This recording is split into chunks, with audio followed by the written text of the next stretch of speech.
என் மகளே, உங்களால் ஒரு குடும்பத்தை கட்ட முடியும், ஒரு ஆசீர்வாதத்தை கட்ட முடியும். நீங்கள் இன்று பள்ளியில் படித்துக் கொண்டிருக்கிற சிறு வயது பிள்ளைகளாக இருக்கலாம், கல்லூரிகளில் படித்துக் கொண்டிருக்கிற வாலிப பிள்ளைகளாக இருக்கலாம், வேலை செய்து கொண்டிருக்கிற ஒரு பெண்ணாக இருக்கலாம், ஒரு கணவனுடன் ஒரு குடும்பமாய் வாழ்ந்து கொண்டிருக்கிற மகளாக இருக்கலாம், வயதான நிலையிலே இருக்கக்கூடிய பெண்ணாக இருக்கலாம். நீங்கள் எந்த நிலையில் இருந்தாலும் கர்த்தர் ஆகிய நான் உங்களை நேசிக்கிறேன். நீங்கள் என்னுடைய பார்வையிலே முக்கியமானவர்கள்.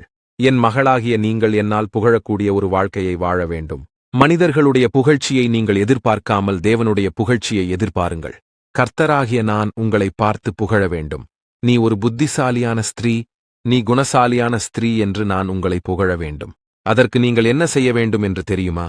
கர்த்தருக்கு பயந்து உங்களை சிருஷ்டித்த தேவனாகிய எனக்கு அஞ்சி வாழ வேண்டும்.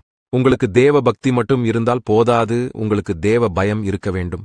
அநேக என் மகள்களாகிய நீங்கள் பக்தியிலே என்னை நினைத்து துதிக்கிறீர்கள். ஆனால் நீங்கள் கர்த்தருக்கு பயப்படுகிறீர்களா என்று சிந்தித்துப் பாருங்கள். வேத வசனத்தின்படி நீங்கள் வாழ வேண்டும். கர்த்தராகிய நான் உங்களை கவனித்துக் கொண்டிருக்கிறேன் என்று நீங்கள் உணர்ந்து வாழ வேண்டும். உங்களுக்கு பக்தியும் இருக்க வேண்டும், தேவ பயமும் இருக்க வேண்டும். இவை இரண்டும் உங்களுக்கு இருந்தால் என் மகளாகிய நீங்கள் சாதிக்க முடியும். உங்களுக்கு ஆசீர்வாதங்கள் பெருகும். என் மகளே, என் மகனே, நீங்கள் உயிரோடு இருப்பது கர்த்தராகிய என்னுடைய கிருபையாகும். அந்த கிருபையின் நிமித்தம் நீங்கள் எனக்கு ஸ்தோத்திரம் சொல்லுங்கள். உங்களுக்கு வேதாகமத்தில் இருந்து சொல்லுகிறேன். லேவியராகமம் 26ஆம் அதிகாரம் 5ஆம் வசனம்.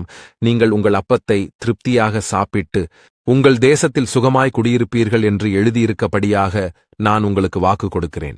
என் ஜனமாகிய நீங்கள் இருக்கக்கூடிய தேசத்தில் சுகமாயிருப்பீர்கள், திருப்தியாய் சாப்பிடுவீர்கள்.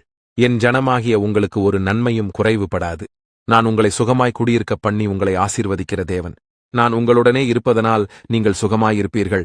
அதனால் நீங்கள் சூழ்நிலைகளை எல்லாம் பார்த்து பயப்படாதீர்கள். நீங்கள் ஜெபத்திலே என்னை ஆராதியுங்கள். கர்த்தர் என்னை சந்தோஷமாக வைத்திருக்கிறார், கர்த்தர் என்னை சுகமாக வைத்திருக்கிறார் என்று விசுவாசியுங்கள்.